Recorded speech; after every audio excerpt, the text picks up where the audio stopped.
Deebituu jiran yoo naachuun manni Oromoo egaa akkanatti ka'e lafatti deebinaan nu dhumatte lafti kennallee kalaas nurraa fudhatan sabbaruudha.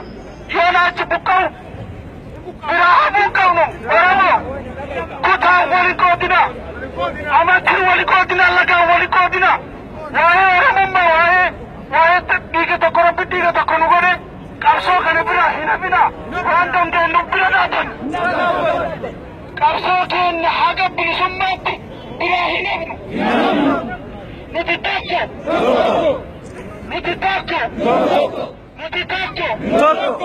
Wallagga jira, Arsii jira, Baalee jira, Shawaa jira, Iluu jira, Boolee jira, Gujii jira, Walloo jira, Harar jira, Oromoo jira. Tokko. Gaafii kenna gaafii haqaati. Gaafii kenna gaafii mirgaati. Haqa kenna irratti ni dhumna. Haqa kenna irratti ni dhumna. Lafa kenna gad hin dhiifnu. Lafti kenna lafee kenna. Dhiiga ilmaan kennaa ni deebisna. Dhiiga gootota kennaa ni deebisna. Eenyutu eenyu gadi. Nulleen ni ajjeesna. Isaanis lubbuu qaban.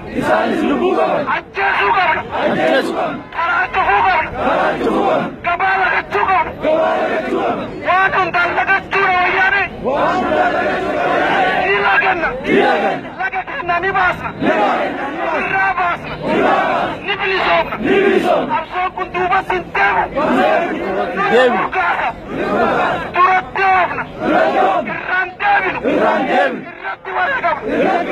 Isin bira dhaabbanna. Warri Oromiyaaf qabdan isin bira jirra. Isin waliin dhumna. Wal bira jirra. Yaadaanis, humnaanis, qabeennaan, beekumsaan isin wajjin jirra. Adda keessan hin jirtan. Sodaatina. Walirratti dhumna. Oromoo walirratti dhumna. Waliin qoonnu. Qabsoon kenna yoo naachi duubatti hin deemu. Galmi kenna bilisummaa. Gabrummaan nu ga'a. Ofirraa kaasna.